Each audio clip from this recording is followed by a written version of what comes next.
इल्म वाले का लफ्ज नहीं था, अक्ल वाले का लफ्ज था, यानी पागल ना हो। रेगुलर अगर 7 दिन किसी काम को कर ले तो वो इंसान परमानेंट उस काम का आदी हो जाता है। ये साइंस की थ्योरी। मैं एकदम चौंक गया और अचानक अपने समाज पर, अपने माशरा पर, अपने आप पर मैंने एक नजर डाली और 7 दिन की थ्योरी का सर्वे करने लगा तो पता चला कि वाकई साइंस की थ्योरी तो 100% सही है। जो 3 दिन खैनी खा लिया वो जिंदगी भर नहीं छोड़ता, जो 2 दिन गुटखा खा लिया वो जिंदगी भर नहीं छोड़ता,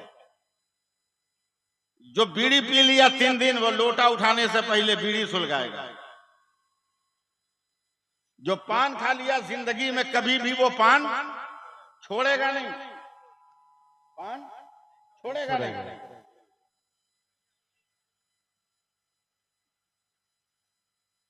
जो पी लिया शराब आदि बन गया। लेकिन अचानक मैं उस थ्योरी को पढ़ के चौंक गया। ये तो ठीक है कि 7 दिन में आदमी रेगुलर हो जाता है उस काम में। मेरी बात समझ रहे हैं ना भैया?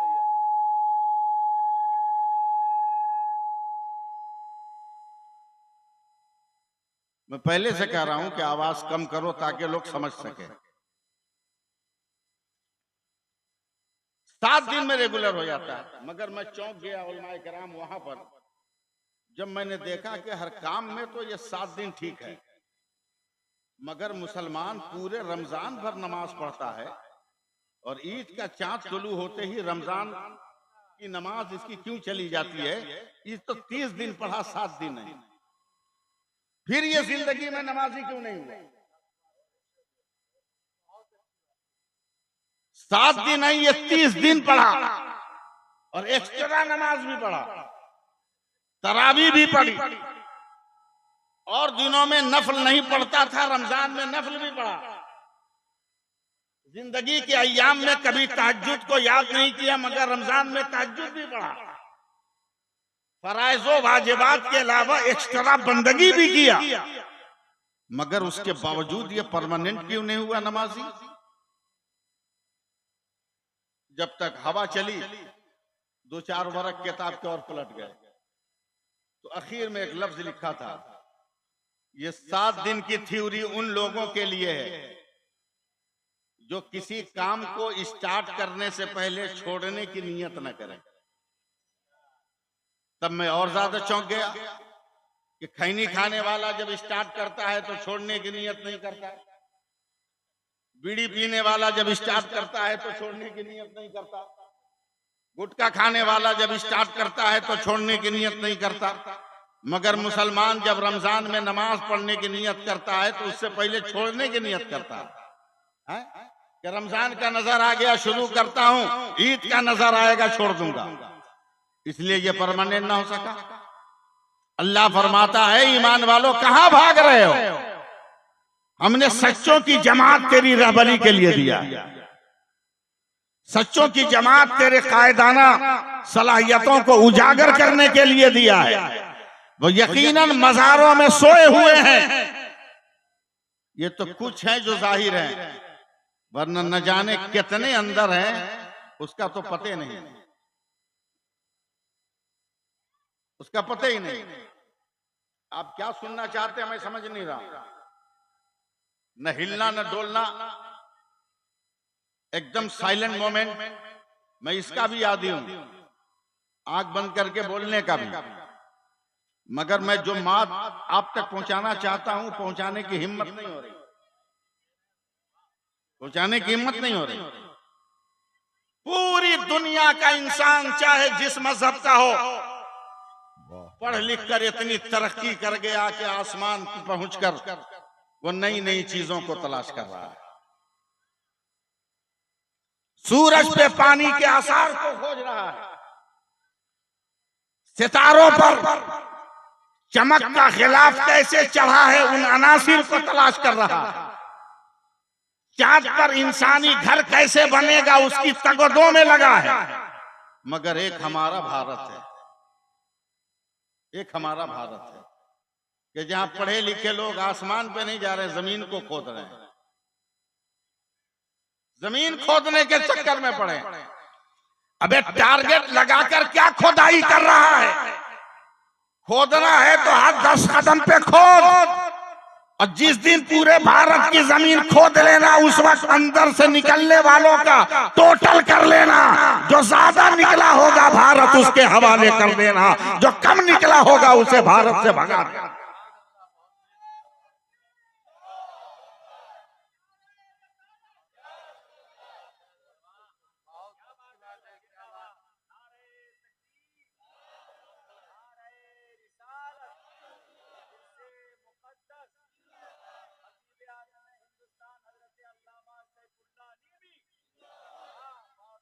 मैं नहीं चाहता कि आपको मैं उलझा के रखूं, मैं बहुत साफ साफ गुफ्तगू कर रहा हूं।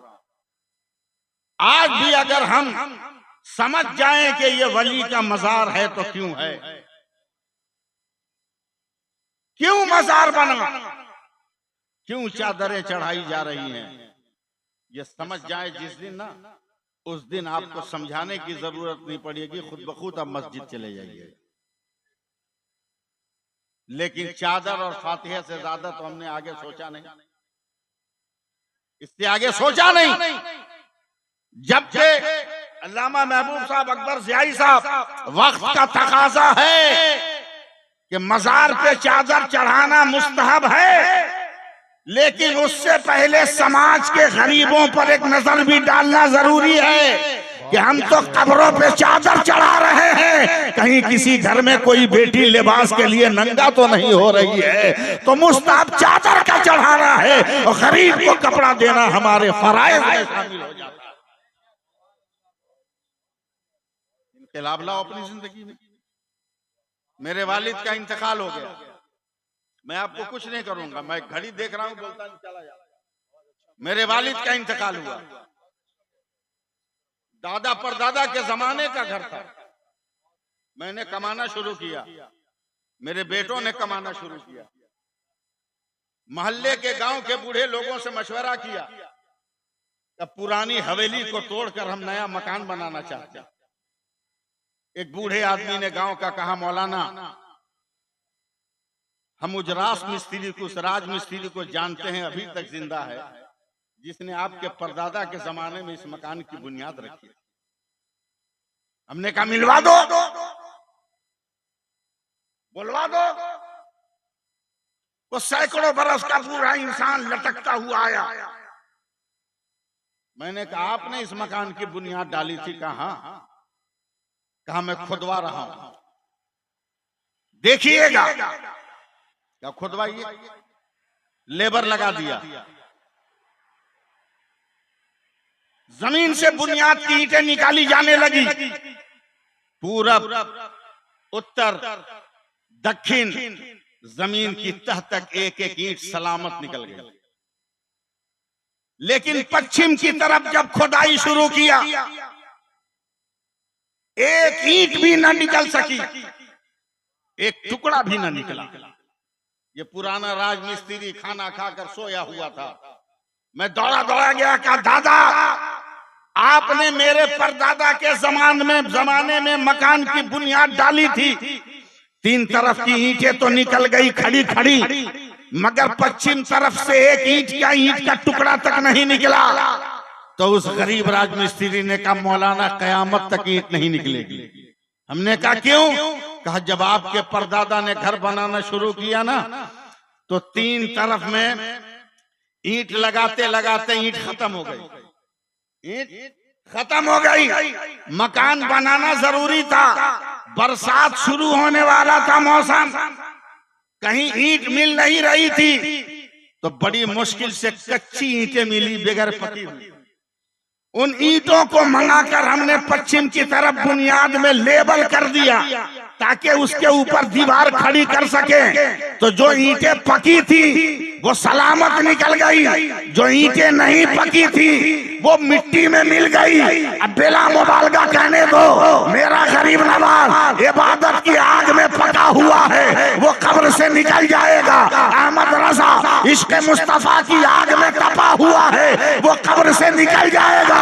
सलीम चिश्ती इबादत खुदाबंदी में पका हुआ है, कब्र से निकल जाएगा। मगर बेनमाजी की कब्र खोजो, बेनमाजी की कब्र खोदो, कोई भी नहीं निकलेगा।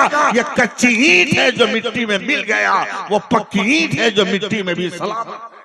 बहुत अच्छे नारे तकबीर, जोर से बोले सब लोग, हाथ उठाकर बोले नारे तकबीर, नारे रिसालत, मसलके आला हजरत उर्स मुकद्दस अल्लामा सैफुल्लाह अलीमी साहब क़िबला।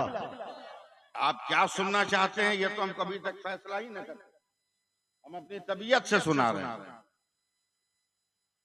याद रखिए, थोड़ी सी मुस्कुराहट पेश कीजिए। मैं आपको नहीं कहता हूं जबरन कि आप सुभान अल्लाह कहिए, हर कोई कह भी नहीं सकता। मैं बहुत साफ साफ बोलता हूं, हर कोई सुभान अल्लाह कह ही नहीं सकता। अल्लाह जिसको अल्लाह की मर्जी होगी उसी से अपना नाम निकलवाएगा। और एक लफ्ज महबूब गौर साहब डंके की चोट पर आजकल कह रहे हैं कि भारत में रहना है तो सुभान अल्लाह कहो। जरा बोल के दिखाओ, भारत में रहना है तो सुभान अल्लाह कहो। अल्लामा अकबर साहब हजरत जुनैद बगदादी सैयद ताइफा रज़ी अल्लाह तआला अन्हु का एक मुरीद, उनको पिंजड़ा में बंद तोता दे दिया। अल्लाह के वलियों को तोता से क्या मतलब, उन्होंने खूंटी में लगा दिया, पिंजड़े को चले गए नमाज पढ़ने। नमाज पढ़ के आए, पिंजड़ा का गेट बंद, ताला बंद, तोता निकल के सामने पेड़ पे बैठा हुआ। कभी पिंजड़ा को, कभी तोता को, कभी पिंजड़ा को, कभी तोता को देख रहे हैं। आवाज आई, मेरे जुनैद क्या परेशानी है? कहा ये तोता बाहर निकला कैसे, दरवाजा बंद है, ताला लगा। रब ने फरमाया, ऐ जुनैद मैं तोता को तेरी तरह अरबी में बात करने की ताकत देता हूं, उससे बात करो को बाहर कैसे। हजरत जुनैद बगदादी ने जब उससे सवाल किया तो कहा, ए अल्लाह के वली मैं आपकी कैद में था, अब नमाज पढ़ने गए, सुन रहे हैं ना, नमाज पढ़ने गए, मैं पिंजड़े में बंद था, मेरे सामने से सैकड़ों तोता हवा में उड़ते जा रहे थे, तो मैंने पिंजड़े के अंदर से चिल्लाया, ए मेरे भाइयों ठहरो ठहरो रुको। बोला क्या बात है? बोला तुम खुली फजा में आजाद हो, हम कैद है। तो उड़ने वाले तोतों ने कहा, भैया हम जब तक सुभान अल्लाह पढ़ते रहते हैं उस वक्त तक हमें कोई गिरफ्तार नहीं कर सकता है, हमें कैद नहीं कर सकता है, तुम भी पढ़ना शुरू करो, आजाद हो जाओगे। अल्हम्दुलिल्लाह मैंने भी सुभान अल्लाह कहा तो अल्लाह ने मुझे आजाद कर दिया है। अब घरों को बिल्डोजर से बचाना है, घरों को जुल्म से बचाना है, घरों को अत्याचार से बचाना है, अपने आप को जुल्म बर्बरियत से बचाना है, तो खामोश मत बैठो, अल्लाह का जिक्र करो, तब जाकर तेरी हिफाजत होगी। अल्लाह के नाम का गलगला बुलंद करो, तब जाकर तेरी हिफाजत होगी और तेरी मदद होगी। अभी भी नहीं समझे, अभी भी नहीं समझे। सुभान अल्लाह कहना ये भी सुन्नत रसूल है। अब इतनी देर के बाद हमको समझ में आया कि आप क्या सुनिएगा।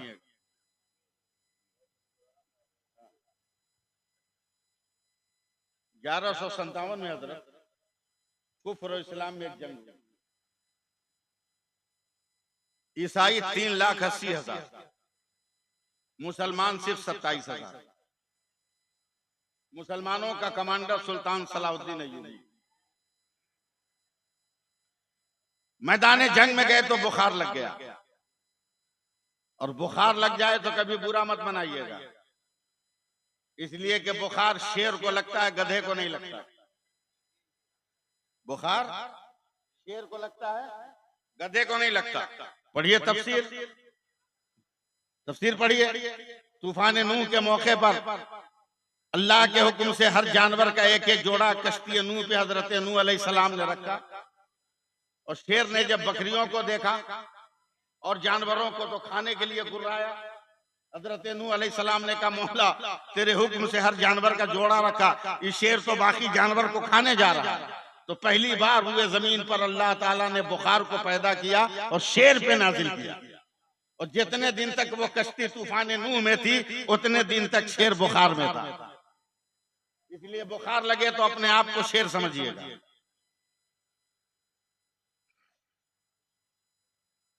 मैं आ रहा हूं।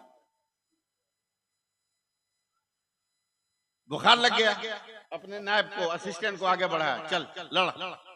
1 दिन 2 दिन 3 दिन हो गए, मैदान जंग से कोई खबर नहीं। बस सिर्फ देखते रहिए मुझको, आंख बंद मत कीजिएगा, मुंह बंदे बंदे आंख नहीं बंद कीजिएगा।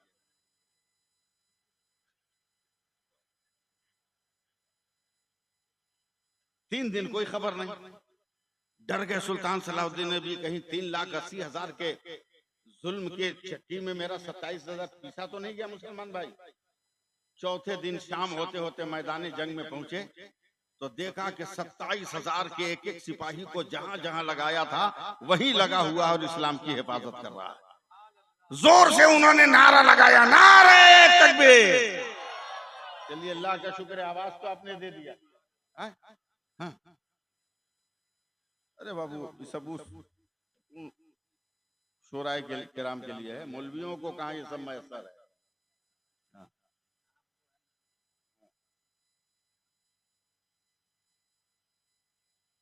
एक बार और सुभान अल्लाह कहिए।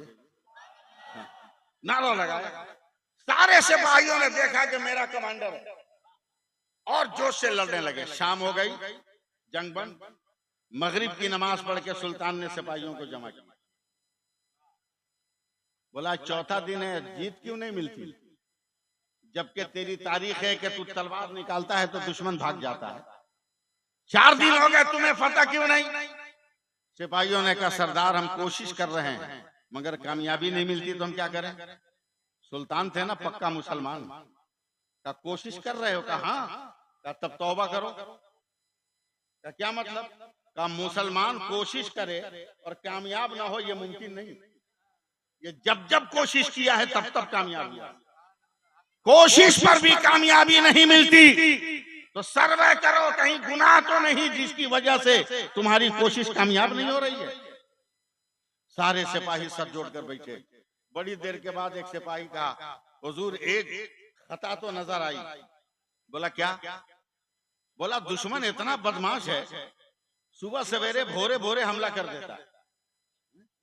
आधे लोग नमाज पढ़ते हैं, आधे लोग दुश्मन को रोकते हैं। फिर जिन्होंने नमाज पढ़ा वो दुश्मन को रोकते हैं, जिन्होंने नहीं पढ़ा वो आके नमाज पढ़ते हैं। 4 दिन हो गए, हम लोगों ने जैसे तैसे कुल्ली करके वजू कर लिया, मगर 4 दिन हो गए हम लोगों ने मिसवाक नहीं किया है। नबी की एक सुन्नत छूट रही है। सुल्तान सलाहुद्दीन अय्यूबी ने आंखें बंद की, लम्हों में फैसला किया। बोला कल सुबह भी वजू करना, मिसवाक मत करना। कल मैदान जंग में कमांडिंग मैं करूंगा। फजर की नमाज पढ़ लिया,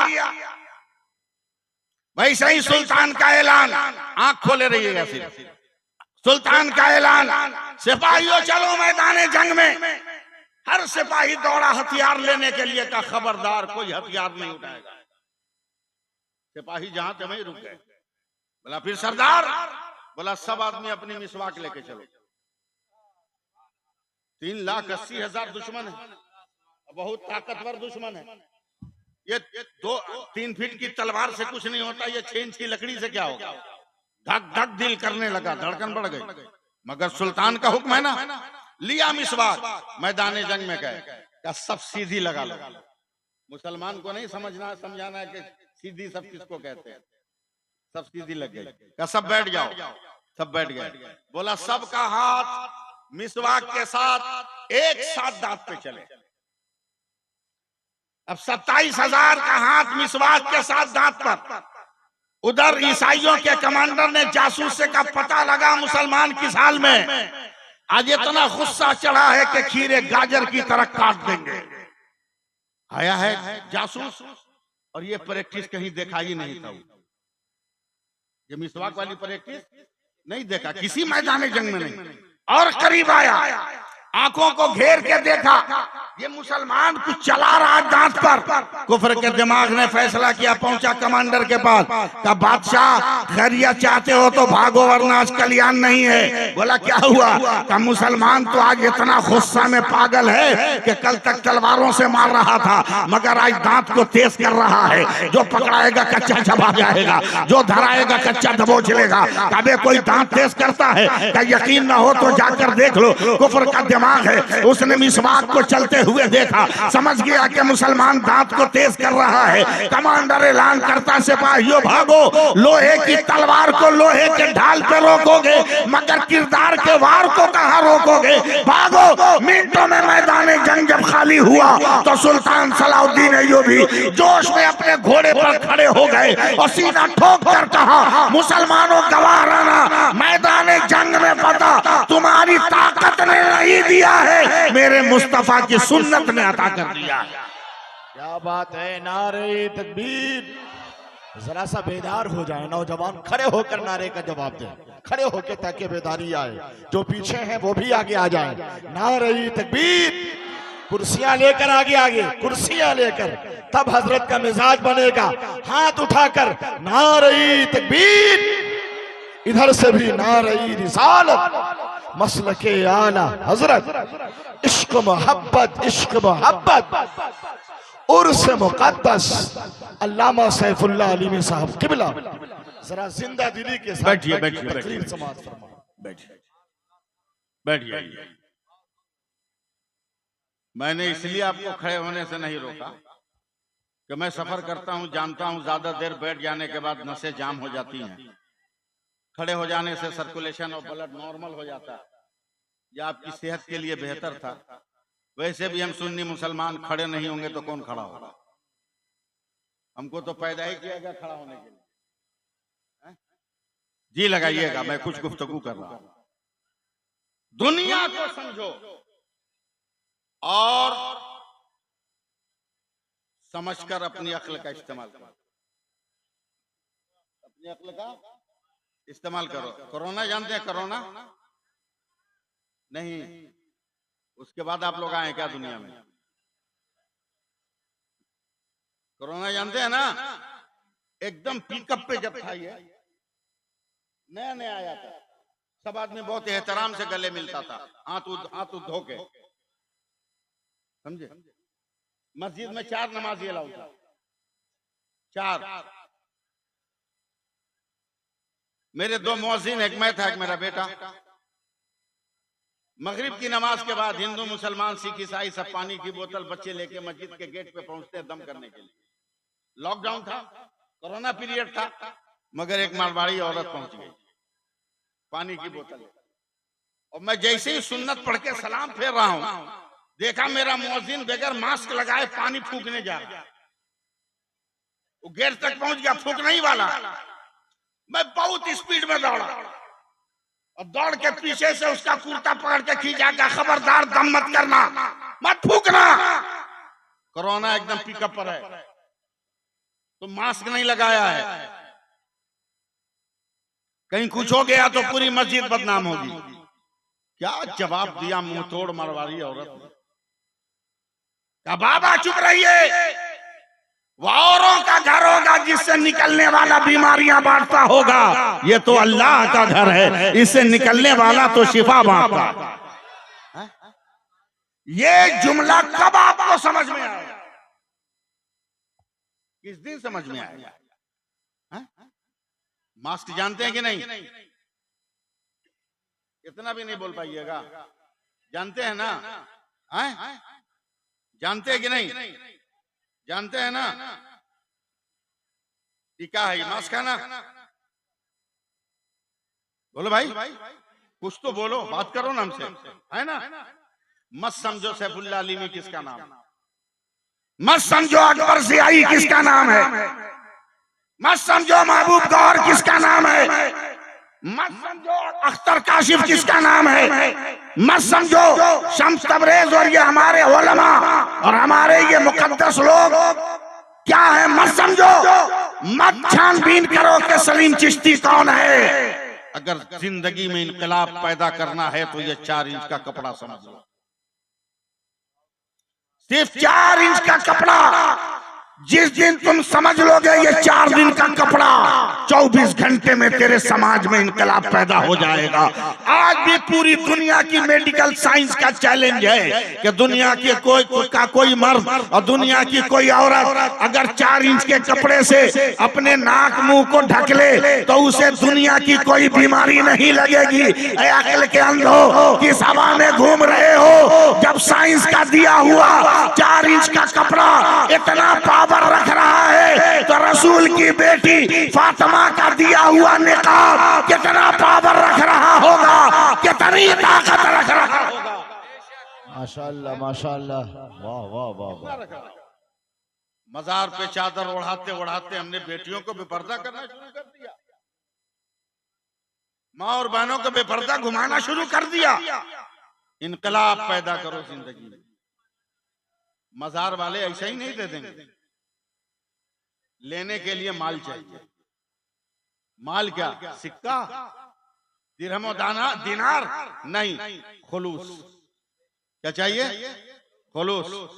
वक्त है, एक वाकया सुनाना चाहता हूं, सुनिएगा, लेकिन कुछ बोलना पड़ेगा जब मैं इशारा करूंगा तब। लॉकडाउन तो याद है कि नहीं? याद रहना चाहिए। इतना चतुर चालाक प्रधानमंत्री किसी मुल्क में पैदा हुआ आज तक जो औरतों के जेब से पैसा निकाल लिया हो, तकिया फड़वा दिया हो। इतना तेज और चतुर चालाक मिलेगा? किस मजबूरी में जिंदगी हम लोगों ने गुजारी थी लॉकडाउन में। पैसा है मगर खाने के लिए तरस रहे थे, दाना है घर में मगर ईंधन नहीं कि पका के खा सके, है क्या नहीं? और गरीब रिक्शा चालक, ठेला चलाने वाला तो मर गया। मदरसे के बड़े बड़े मौलाना बिखर कर खेती करने लगे, तबाह हो गया। मैं एक वाकया बड़े दिल के साथ कहता हूं, हाथ जोड़ता हूं, सुन लीजिएगा। हजरत इमाम गजाली फरमाते हैं कि गरीब मुसलमान है मगर नमाजी है। सुभान अल्लाह नहीं बोले? अब क्या कीजिएगा, मजबूरन मुझको कलकतिया हाथ दिखाना पड़ रहा है, मजबूरन, जबकि मैं इसका आदी नहीं। नौजवान है मगर नमाज पढ़ता है। सुभान अल्लाह। और जोर से सुभान अल्लाह बोलिएगा। कब? अगला जुमला सुन के कि सिर्फ वही नमाजी नहीं है, उसकी बीवी भी नमाज पढ़ती है। बहुत तेज तर्रार। तुम लड़की खोजते हो शादी के लिए फेसबुक पे, इंस्टाग्राम में, मोबाइल पे फोटो देख के खोजोगे, खूबसूरत है कि नहीं, जूम करके देखोगे, जूम करके देखोगे, ठीक है कि नहीं? पागल कहीं का। अबे जिस फोटो को तू जूम करके देख रहा है उस लड़की को तो अपना ओरिजिनल फेस याद नहीं है। 10 बरस के बाद इतना मेकअप कितना जमाया कि अपना ओरिजिनल रंग भूल गई। अगर लड़कियों का ओरिजिनल रंग देखना है तो क्रीम और पाउडर के पर्दे में नजर नहीं आएगा। ये देख के वो 5 वक्त वजू करती है कि नहीं। अगर वजू करती होगी तो चेहरे पे फातिमा की हया का रंग आएगा।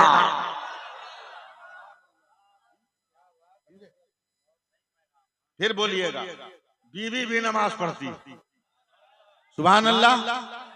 हाँ, क्या हुआ? बुखार लग गया। कितनी तेज है बीवी। अल्लाह हर नौजवान को ऐसी बीवी दे। आमीन भी नहीं कर रहे। सपना दिखाने वाली बीवी खोज रहे हो?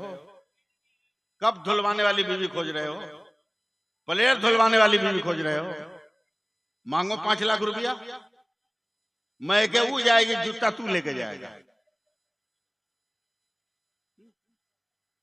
खाएगी वो प्लेट तू धोएगा। और समाज का कोई मौलवी अगर डांट देगा तो बोलेगी बड़ा सब चुप रहिए, ये हमको थोड़ी लाया है, हमारा बाप इसको खरीदा है। भिखारियों, गरीब बेटियों के बाप से खैरात मांगना बंद करो। अगर आबरू बचानी है और किसी बेटी के बाप से मांगना है तो गरीब बेटियों के बाप से मत मांग, चल मदीना फातिमा के बाप से मांग ले, तेरी दुनिया भी बना दे, तेरी आखिरत भी बना दे। तवज्जो दीजिए। शौहर को बुखार लगा, बीवी ने हाथ रखा। बहुत संजीदगी से सुनिएगा, और तो तुम भी सुनो, मर्दों आप भी सुनो। आंख में आंसू आ गए। 3 बच्चे, रोज मजदूरी करता है तो शाम को खाना बनता है। अभी बच्चे खाए नहीं है। आज जो मजदूरी करके लाया था उससे जो खाना बना खाए नहीं। ये बीमार हो गया, कल जाएगा नहीं। मैं कल दिन में बच्चों को क्या खिलाऊंगी। दौड़ के गई बावर्ची खाने में, किचन में, जिसको आप किचन कहते हैं, किचन में गई, भात का हड़िया खोला, 2-4 गिलास पानी डालकर दलघोटनी से घाट दिया। समझ रहे हैं दलघोटनी? सब्जी में पानी डाला, 2-4 गिलास घाट दिया दलघोटनी से। दाल में पानी डाल के घाट दिया। शौहर बुखार की हालत में उसे टुक टुक देख रहा है। बीवी ने मुस्कुरा कर कहा, मत देखिए, मत देखिए, मेरे बच्चे हैं ना, गिलास में लिक्विड तौर पे इनको पिला दूंगी ना तो ये कम से कम 24 घंटा टाल लेंगे। कहीं हमें हाथ नहीं फैलाना होगा। तैयार रहिएगा, तब मैं हिम्मत करूंगा, वरना मैं रास्ता चेंज कर दूंगा। तैयार रहिएगा तब। 2 दिन के बाद बुखार ठीक हुआ। दूसरे दिन बेगम ने कहा, कंबल लीजिए, जाइए मजदूरों की लाइन में लगिए, ना 8 घंटा सही 4 घंटा मजदूरी करके आइए। नहीं 20 रुपया 10 रुपया लेकर आइए, ताकि मैं किसी तरफ बच्चों को पाल ले जाऊं। आंख में आंसू लाकर ये गरीब नौजवान गया। दोपहर तक खड़ा रहा, किसी ने नौकरी नहीं दी। पलटा, अब यहां पर आपको साथ देना होगा। मैं आवाज लगाऊंगा, उसके जवाब में आपको सुभान अल्लाह कहना होगा। मैं लगाऊंगा तब, समझे? आप लोग भी जरा सा सपोर्ट कर दीजिएगा। आ रहा है उल्टे कदम, क्या जवाब दूंगा बीवी को, क्या मुंह दिखाऊंगा, बच्चे को क्या दिखाऊंगा, क्या दिखाऊंगा, क्या दिखाऊंगा। रोड ही पे मस्जिद थी। अचानक मुअज्जिन की आवाज उसके कानों से टकराई, हय्या अलस सलाह, हय्या अलल फलाह। जब तक पूरा मजमा नहीं बोलेगा आगे नहीं बढ़ूंगा। हय्या अलस सलाह, हय्या अलल फलाह। आओ नमाज की तरफ, आओ कामयाबी की तरफ। सुभान अल्लाह, सुभान अल्लाह। जोर से बोलो, जोर से। सीधे मस्जिद पहुंच गया, नमाज पढ़ा, वजू किया, जोहर की नमाज पढ़ा, चलने लगा तो अकल ने कहा, पागल कहां जा रहा है। बाल बच्चे देखेंगे तो दिल पे असर होगा। शाम तक रह, कम से कम उनकी उम्मीदों का दिया तो जलता रहेगा। शाम को जाकर कोई खूबसूरत बहाना कर लेना। मैं उस दौर की बात कर रहा हूं, अल्लामा महबूब गौहर साहब, जब रोजाना बहुत मालदार आदमी डेली मजदूरी नहीं देता था, 3 दिन पर 1 मरतबा देता था। उसको उस दौर के लोग बड़ा मालिक कहते थे। जैसे ही घर पहुंचा, बीवी ने कहा, कुछ जुगाड़ लगा। शौहर ने मुस्कुरा कर कहा, मालिक बहुत बड़ा है। मिस कॉल हो गया ना, मालिक बहुत बड़ा। बीवी मुस्कुराई, लगा सही जगह पर मेरे शौहर ने काम पकड़ा। रात भर ये सोचता रहा कि या अल्लाह कल मजदूरी मिल जाए कि मेरी आबरू रह जाए। कल फिर फजर की नमाज पढ़कर लाइन में खड़ा दोपहर तक, कोई मजदूरी नहीं मिली। हिम्मत मेरी मत तोड़ना यार, मैं बहुत थका हुआ आदमी, बीमारी से निकलने के बाद पहली तकरीर कर रहा हूं। ईद के दिन मरने से बचाओ।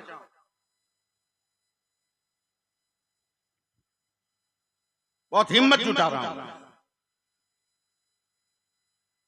फिर थके हारे कदमों से पलट रहा है। दूसरे दिन फिर मुअज्जिन की आवाज आई, जरा अपना वॉल्यूम बढ़ा लेना। हय्या अलस सलाह, हय्या अलल फलाह। आओ नमाज की तरफ, आओ कामयाबी की तरफ। गया नमाज, अस्तगफिरुल्लाह, घर गया। बीवी ने कहा, कोई जुगाड़ का कह दिया ना, मालिक बहुत बड़ा है। बीवी खामोश हो गई। तीसरे दिन जब चलने लगा तो बीवी पहले से दरवाजे पे खड़ी। का मालिक बहुत बड़ा है ना? बोला हाँ। बोला ये झोला लीजिए, तीसरा दिन है, आज तो पेमेंट कंपलसरी है, तीसरा दिन है, झोला लीजिए, राशन पताई लेके आइएगा। मरता क्या न करता, झोला बगल में दबा लिया कि आज भी अगर काम मिल जाए तो आबरू बन जाए। बाप के होटल में जिंदगी भर खाकर, बाप की कमाई को 32 और 40 बरस तक खाकर जब तुम कमाने लगते हो तो बाप को ठोकरों पे रखते हो। जिस बाप ने खुद बाहर सोकर तुम्हें घर के अंदर सुलाया, जवानी की उमंगों में घर पे कब्जा करके बाप को सड़क पे ढकेल देते हो।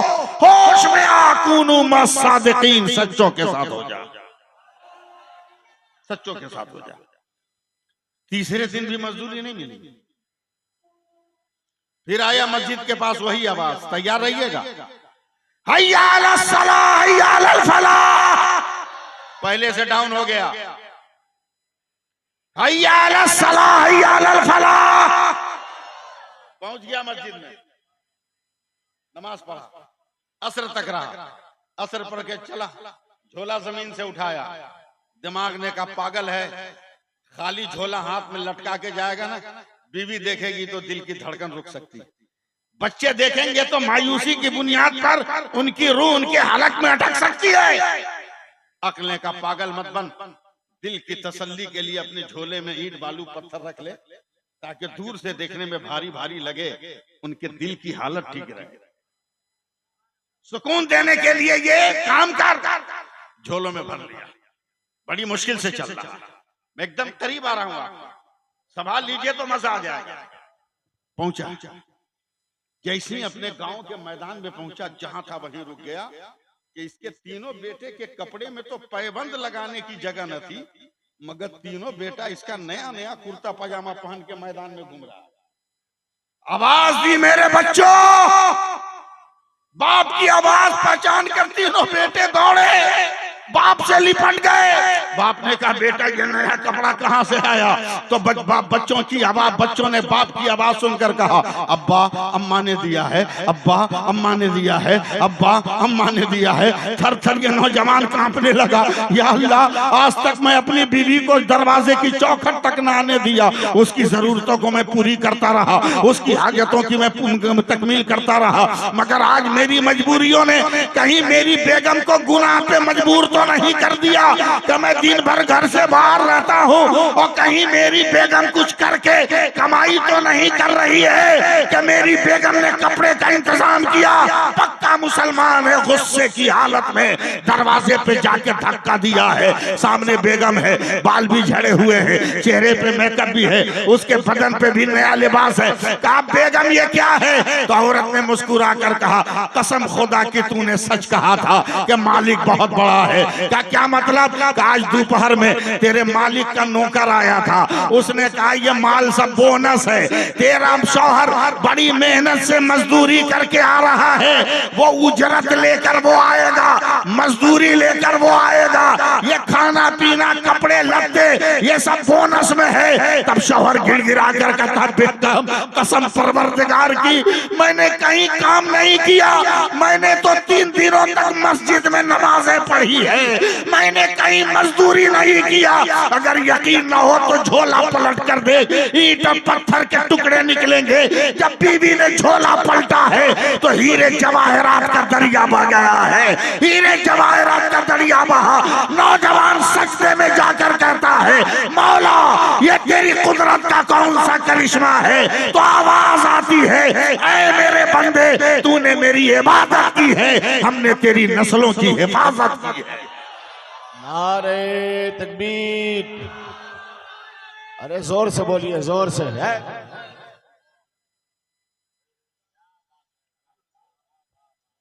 जरा सा बोल दीजिए सुभान अल्लाह, बोल दीजिए तो, और प्यार से बोलिए ना, थोड़ा थोड़ा मेरे साथ चलिए, मैं आपको चलाने की कोशिश कर रहा हूँ। 10 मिनट और टाइम है ना? इजाजत है? मैं एकदम, मुझको समझने में देर लगी कि आप क्या सुनना चाहते हैं, लेकिन अब आप शायद मुझको रोक नहीं पाएंगे, अपने आप को भी नहीं रोक पाएंगे। मैं बहुत बड़े बाप का बेटा हूं, सिर्फ तसव्वुर कर लेता हूं तो चादर उनके कर्म का शामियाना मेरे सर पे आ जाता है। सुभान अल्लाह। बहुत बड़े गांव का रहने वाला हूं, समझे। जिस गांव के मिट्टी के जर्रात में वलायत की इतनी किरणें पोशीदा कि इंसान वहां की मिट्टी लेकर भारत के किसी कोने में उंडेल दे तो वो कोना जन्म जाए। मैं उस गांव का रहने वाला हूं, नाम पता बाद में पूछ लीजिएगा, पहले सुभान अल्लाह कहिए। हाँ, टनाटन दनादन बोलिएगा। संभालिए अपने आप को, अपने आप को संभालिए। कूनो मा सादिकीन, सच्चों के साथ हो जाओ। सलीम चिश्ती किसी सच्चे वली का नाम है ना। 65 साल से आप और आपके बाप दादा जानने लगे तो मजारों पे चादर पोशी हो गई, मगर क्या 65 साल ही से वो हैं? उससे पहले भी तो रहे हैं। तो 65 सालों से तो आपके बाप दादा चादर चढ़ा रहे हैं, उससे पहले कौन चढ़ा रहा था चादर? उससे पहले मजार पे कौन गुलपोशी कर रहा था? तो कहीं और जाने की जरूरत नहीं, अपने अपने इमाम साहब का दामन। अल्लामा अकबर ज़ियाई साहब का दामन थामो। मौलाना 65 साल पहले सलीम चिश्ती के दरगाह पर कौन चढ़ा रहा था चादर? कौन छिड़क रहा था गुलाब का पानी? तब ये तिलावत करेंगे। तुम्हें कुरान की आयत नहीं मालूम? अल्लाह फरमाता है फज़कुरूनी अज़कुरकुम, ऐ मेरे बंदो तुम मुझे याद करो, मैं तेरा चर्चा करूंगा। तुम मुझे याद करो, मैं तेरा चर्चा करूंगा। तो जिसको सलीम चिश्ती अलैहिर्रहमा ने याद किया वो उसका चर्चा कर रहा था, वो भी आज चर्चा कर रहा है। जिंदगी में इनकलाब पैदा करो। इजाजत है थोड़ा सा और कुछ हम बोले? मैं जान रहा हूं कि आप उर्दू नहीं सुन पाइएगा, सर से बात गुजर जाएगी, ऊपर ऊपर बाउंस हो जाएगी। मैं बहुत गाढ़ी उर्दू भी बोलता हूँ, और ये सब ऐसे बुजुर्गों के सोहबत में रहने का असर, समझे। इनके काफिया और रदीफ जब चेहरे से गाजा उतार कर जमीन पर फेंक देते हैं तो मैं उसे तबर्रुक समझकर अपने दामन में समेट लेता हूं, और उन्हीं दामन में समेटे हुए गाजा के जर्रात को मैं अपनी हयात के लोगत में जब जमा करता हूं तो जिंदगी के आबशार उससे समझे, और आबशार तरन्नुम रेज होते हैं। हो गई ना उर्दू? कुछ कह नहीं सके?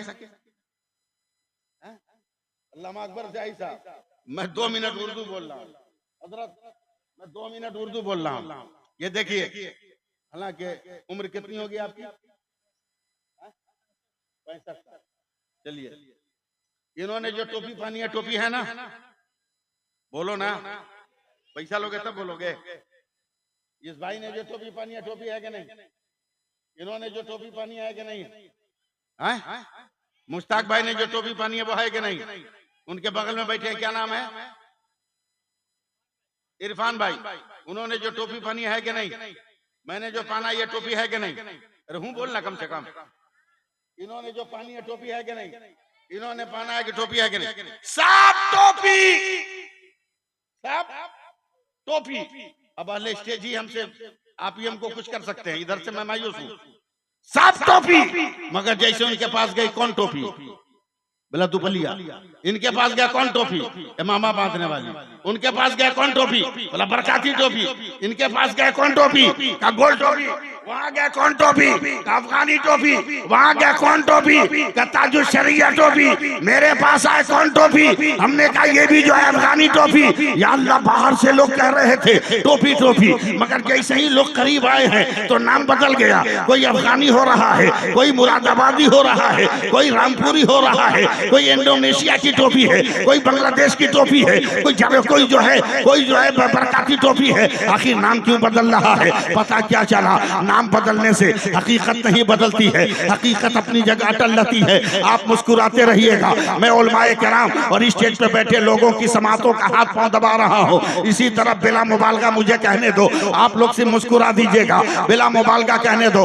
आसमान से जब पानी जमीन पर आता है उसे बारिश कहते हैं। वही पानी जब आसमान पर जमीन से आसमान पे जाता है उसको भाप कहते हैं। वही पानी आसमान से अगर जमा हुआ गिरे तो उसको ओला कहते हैं। वही पानी गिर के जमीन पे जम जाए उसे बर्फ का टुकड़ा कहते हैं। वही पानी गिर के बह जाए तो वो नहर और दरिया हो जाए। वही पानी गिर कर इकट्ठा हो जाए तो झील तालाब और पोखर हो जाए। वही पानी अगर डोल से निकले, डोल का पानी बल्टी से निकले, बल्टी का पानी गिलास से निकले, गिलास का पानी लोटा से निकले, लोटा का पानी घड़ा से निकले, घड़ा का पानी सोराही से निकले, सोराही का पानी फ्रिज से निकले, फ्रिज का पानी हैंड पाइप से निकले, हैंड पाइप का पानी ट्यूबवेल से निकले, ट्यूबवेल का पानी नदी से निकले, नदी का पानी नाले से निकले, नाले का पानी, नाले का पानी फ्रिज से निकले, फ्रिज का पानी। मगर वही पानी अगर बदन से निकलता है, पसीना होता है, वही पानी आंख से निकले, आंसू होता है, वही पानी फलों से निकले तो अर्क होता है, वही पानी फूल की पत्ती से टपके तो शबनम का कतरा होता है। मगर वही पानी अगर इस्माइल के कदम से निकले तो आबे ज़मज़म होता है, और मुस्तफा की उंगली से निकले तो आबे रहमत होता है। नारे तकबीर, नारे रिसालत, मसलके आला हजरत उर्स मुक़द्दस अल्लामा सैफुल्लाह अलीमी साहब क़िबला खलीफा हुजूर गुलजार मिल्लत। सुभान अल्लाह। एक बार और सुभान अल्लाह के। मैं बड़ी मेहनत से तकरीर कर रहा हूं और 1 घंटा हो गया। मैं थोड़ी देर और आपकी खिदमत करने की कोशिश करता हूं, अगर आप इजाजत देंगे तब। जबरदस्ती नहीं। कुछ काम है जिसको अपनी जिंदगी में शामिल कीजिए, कुछ काम है जिसको अपनी जिंदगी में शामिल कीजिए। मैं एक बात बोल रहा हूं, समझिए मैं क्या कह रहा हूं। पहले जरा सा मुखातब हो जाइए। महबूब साहब, बहुत बड़ी बात कह रहा हूं। पहले खाने वाले एक जगह बैठ के रहते थे, खिलाने वाले घूम के खिलाते थे। अब स्टाइल बदल गया। अब खिलाने वाला एक जगह बैठा रहता, खाने वाला घूम के खा रहा है। खाने वाला घूम के खा रहा है। पहले सेठ, साहूकार, मालदार अपने दरवाजे पे आदमी रखता था कि कहीं कुत्ता न घुस जाए। अब मालदार आदमी अपने गेट पे कुत्ता रखता है कहीं आदमी न घुस जाए। ये जिंदगी में अजब तरह का बदलाव आप कर रहे हैं। काश ये बदलाव दुनियावी एतबार से न करके हम ईमानी एतबार से कर लेते तो मिनटों में हमारी जिंदगी में सूरज तुलू हो जाता।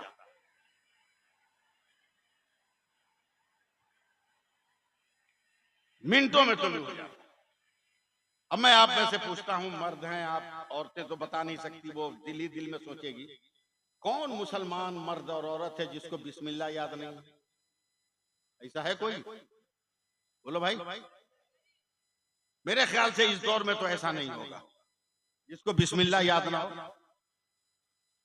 ऐसा कोई है? और अगर ऐसा कोई है तो उसको जीने का हक नहीं। कब्र खोद के भी उसको मत दो, उसको खुद बोलो तुम खोद के तुम दफन हो जाओ। तुम कब्र खोद के दफन हो जाओ, उससे कब्र खोद के भी मत दो।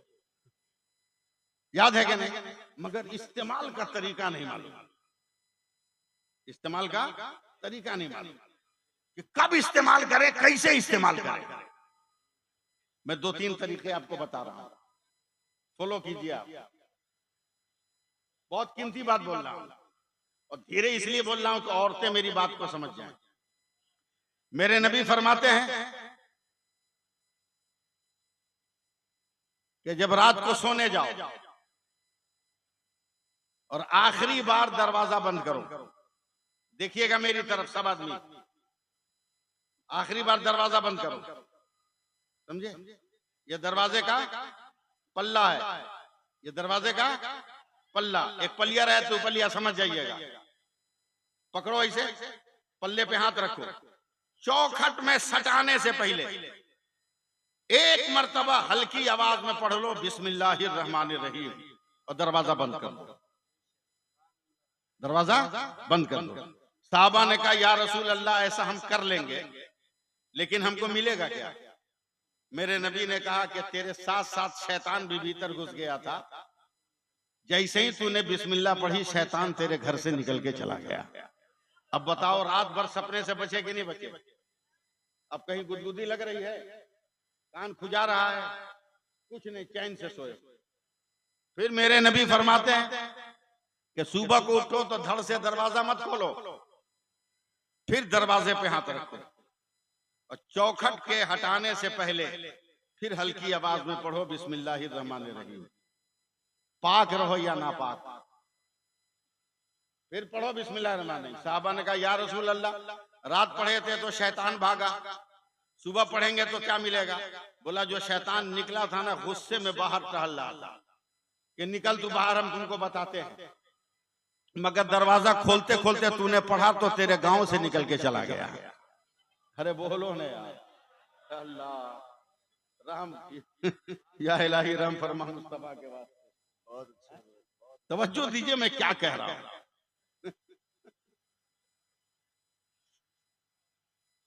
फिर सुनिए हदीस का अगला जुमला, सुन लीजिए इसको, बड़ा काम का है। मेरे नबी फरमाते हैं कि खाने सोने से पहले खाने पीने के बर्तन को ढक दो। मैं सांस ले लूं फिर मैं आ रहा हूं रंग में, बात समझो पहले। खाने पीने के बर्तन को ढक दो। या रसूलल्लाह क्यों? बोला हर रात को हवा पे चढ़कर आफत बीमारी वबा चलती है, जो बर्तन खुला रहता है उसमें ये बीमारियां घुस जाती है और इस्तेमाल करने वाले को डिस्टर्ब करती है। एक साहबी ने कहा या रसूल अल्लाह कोई इतना गरीब हो कि बर्तन हो मगर ढक्कन ना हो, वो कैसे बंद करेगा?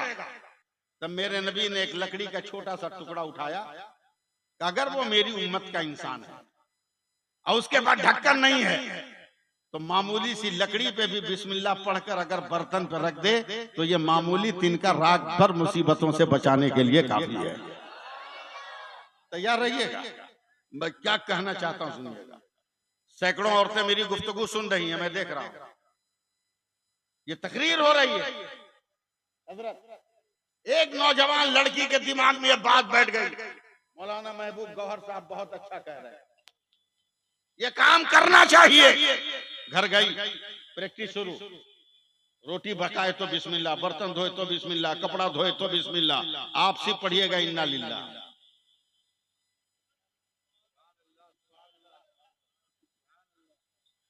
झाड़ू दे तो बिस्मिल्लाह। जरूरियात जिंदगी का कोई भी काम करे तो पहले बिस्मिल्लाह, जोर से बोलिए बिस्मिल्लाह। इतने ही देर में ना एक गैर की बच्ची आ गई। गैर के आगे का लफ्ज आप लोग लगा लीजिएगा, आप अकलमंद हैं। गैर की बच्ची आ गई, कहे बुबू का बिस्मिल्लाह का, चुप, मेरे धर्म का मामला है, औल-फल मत बकना। बोला समझाओ ना, है का बड़ा बढ़िया लग रहा है सुनने में, कहा मेरे धर्म का ये कलमा है। समझा रही है उसको।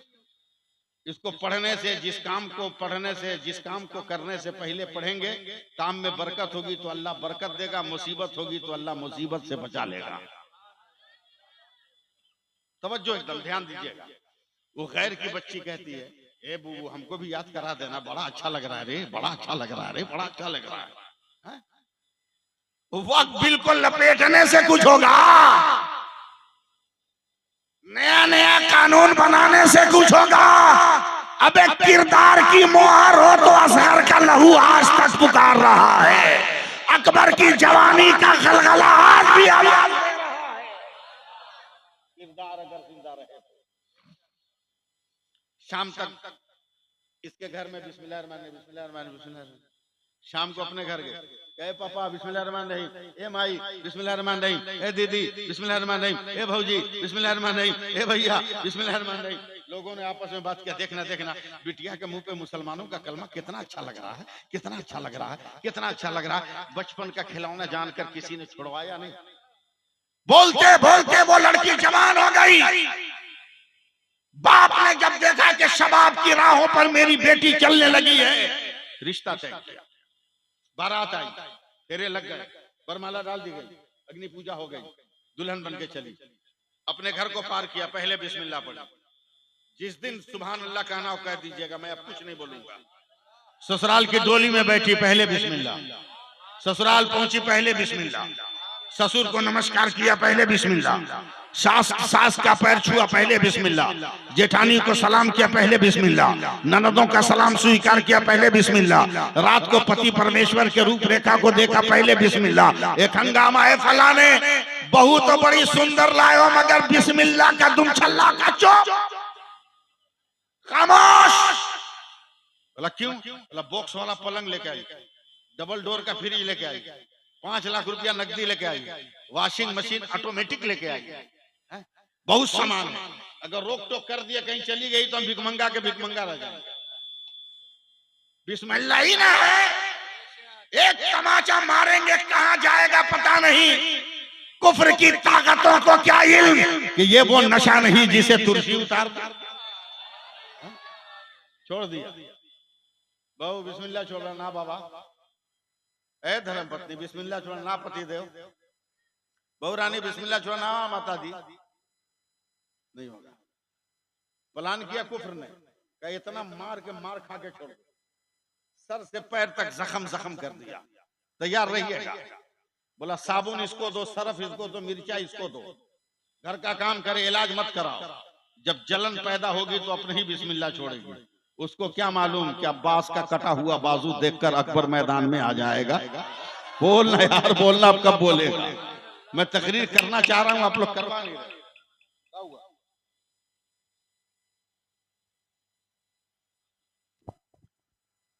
तवज्जो तवज्जो, 5-7 मिनट और, ध्यान से बात निकल जा रही है।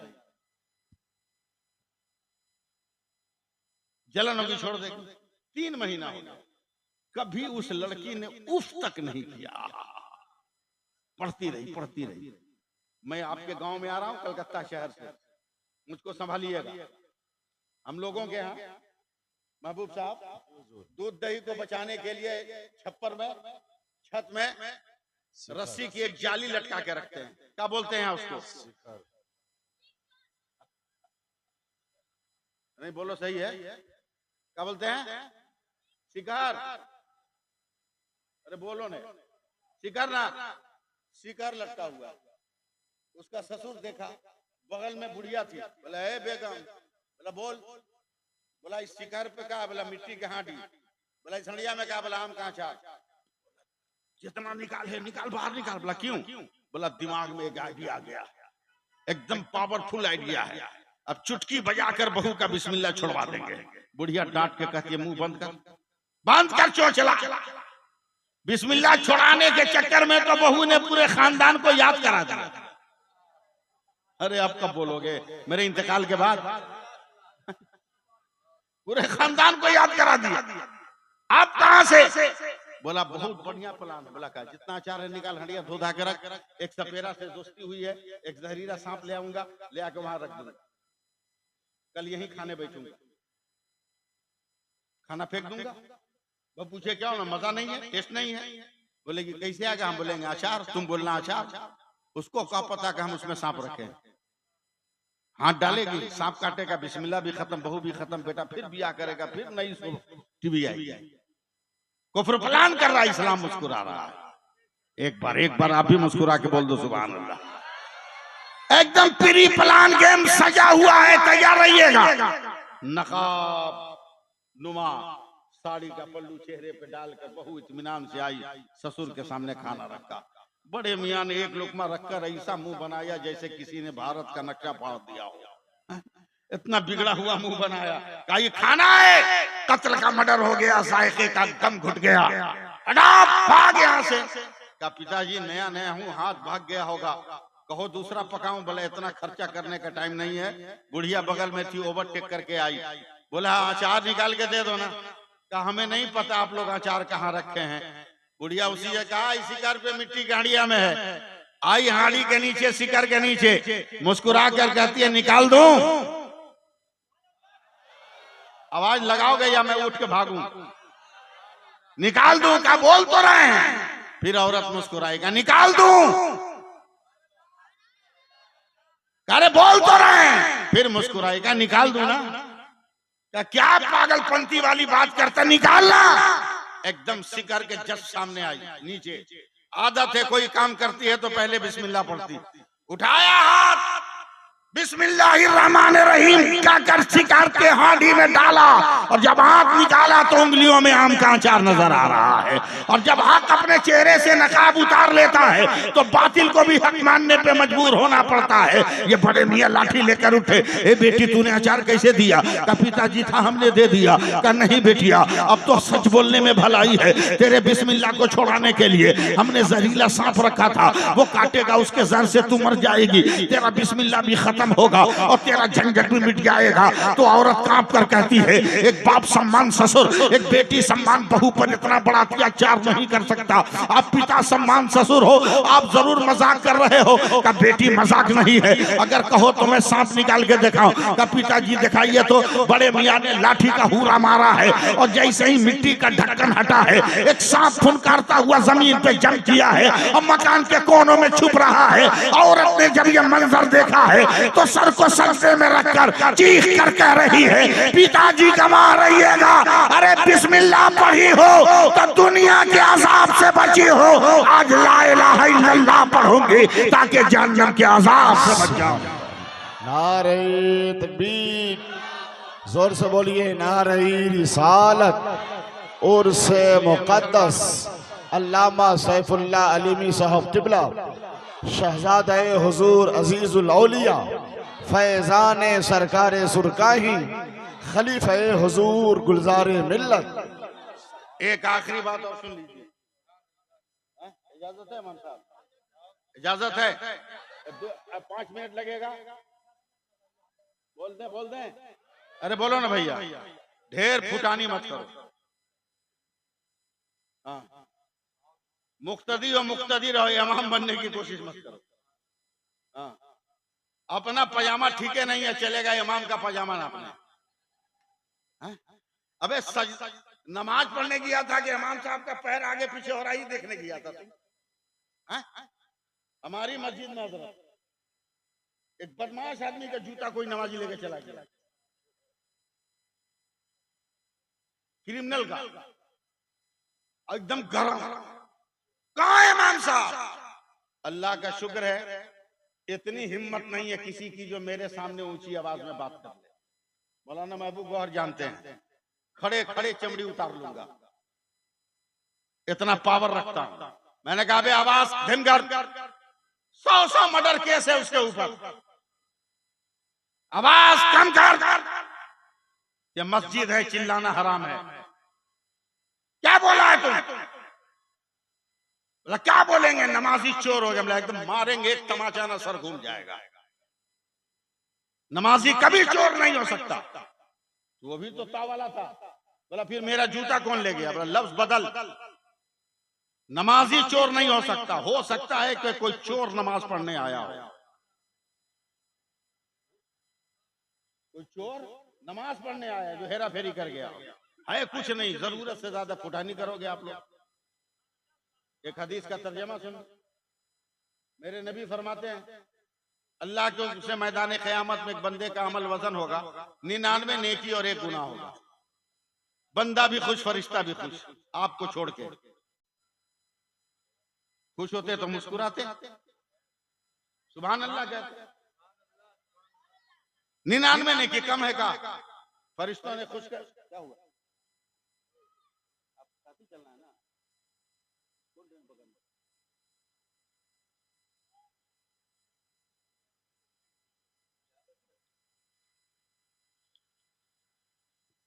अल्लाह ने फरमाया क्या हुआ? कहा मौला तेरे बंदे का अमल 99 ने किया।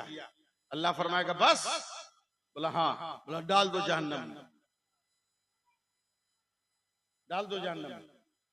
फरिश्ते कहेंगे मौला 99 ने क्या डाल दो? इतना निकम्मा है कि इतनी उम्र दिया, 100 नेकी नहीं किया, डाल दो जहन्नम में। फरिश्तों ने पकड़ा, कहा चल का रुक, खुदा मेरा है, मैं खुदा का, मैं रब से बात करूंगा। रब की बारगाह में जाएगा, मौला ये मेरी खता है कि मैं 100 ना कर सका, मगर तू तो गफूरुर रहीम भी है, अरहमुर राहिमीन भी है मौला।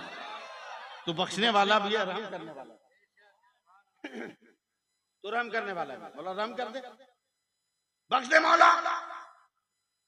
तवज्जो दे, अल्लाह फरमाएगा फरिश्तों इसको क़यामत के मैदान में छोड़ दो, क़यामत के मैदान में छोड़ दो और बोलो कि मेरे तमाम बंदे हैं क़यामत के मैदान में, किसी से एक नेकी मांगकर 100 कर ले, मैं इसके बख्श दूंगा। चला एक नेकी मैं आपके लिए जल्दी जल्दी खत्म कर रहा हूं, वरना चाहता तो इसको 1.5 घंटा तक बोल सकता हूं। एक नेकी, दिल पकड़ लीजिए, बहुत बड़ा धमाका होने वाला है। 25,000 बरस तक वो पैदल चले क़यामत के मैदान में, मगर एक नेकी नहीं मिलेगी, ठोकर लगेगी, गिर जाएगा। फरिश्ते कहेंगे उठ, या तो जहन्नम में चल या नेकी मांग। रोके कहेगा अब नेकी मांगने की ताकत नहीं, उठाओ जहन्नम में ले चलो।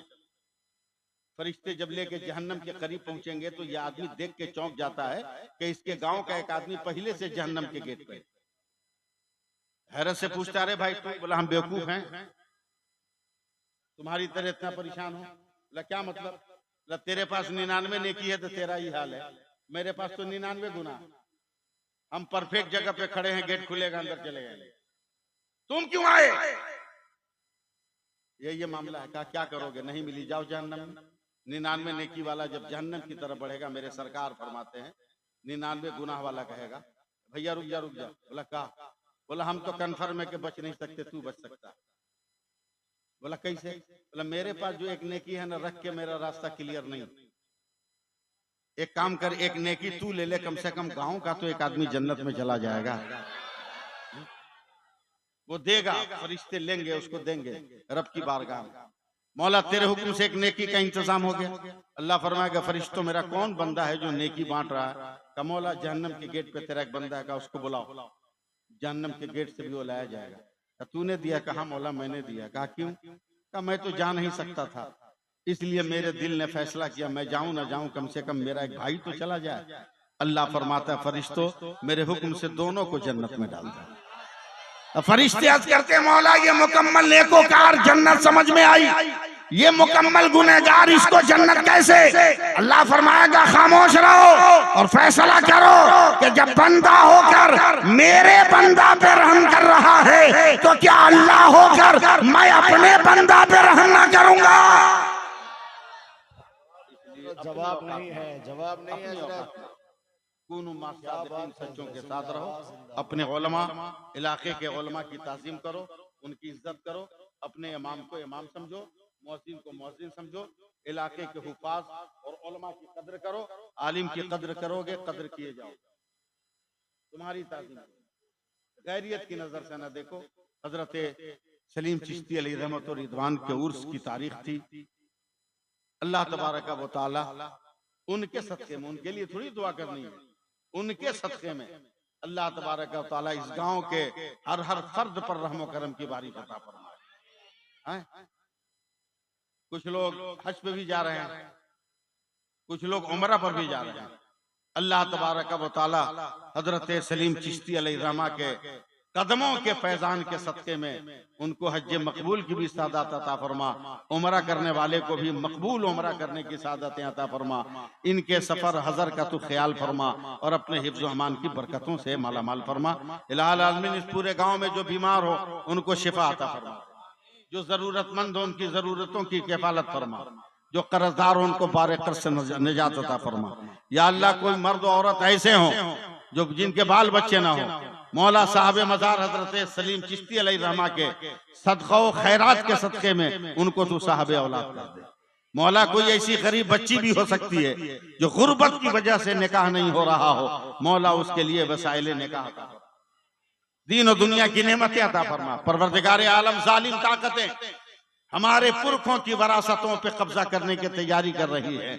मौला हमारे पुरखों और असलाफ की वरासतों की तू हिफाजत फरमा और जालिमों को की पनाह से उसको निकाल और उसको अपने हिफ्ज़ अमान की बरकतों के साए में ढांप और जालिमों का मुंह काला कर दे और इमलाक का की हिफाजत फरमा, रखवाली फरमा। इंशाअल्लाह जिंदगी ने कभी वफा की, जीवन के चौराहे पे मुलाकात हुई तो जरूर गुफ्तगू होगी। बड़ी तवील मैंने गुफ्तगू कर ली, इसका मुझको एहसास है, लेकिन फिर भी मैं इस बात के लिए खुश हूँ कि मैं जो पैगाम पहुंचाना चाहता था वो पैगाम में पहुंचा दिया। मस्जिदों को आबाद करो, तेरा घर आबाद हो जाए। नमाजी की नमाजों की पाबंदी करो, अल्लाह तुम्हें रहमतों से माला माल